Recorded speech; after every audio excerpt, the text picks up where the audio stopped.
Welcome to Guide Guru. We hope this video helps. You start by powering off and disconnecting your AirPods Max, then remove the smart case.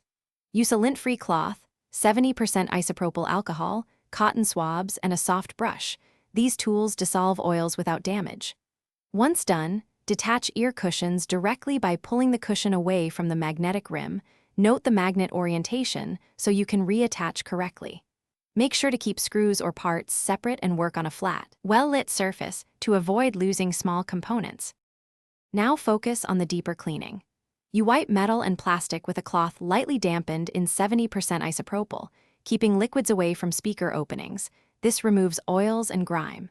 For cushions, swab seams, and inner rims, then let them air dry completely. Replace cushions if foam or fabric is falling apart. Use a soft brush and short bursts of compressed air from several inches away to clear mesh and crevices without forcing moisture in. Once clean, inspect magnets and contact points for rest. To finish, align each cushion to its magnet markers and press evenly until they snap into place. This ensures the acoustic seal needed for proper bass and ANC. Once reassembled, pair and test audio, active noise cancellation, and controls. Play a range of frequencies and move the headband to detect creaks.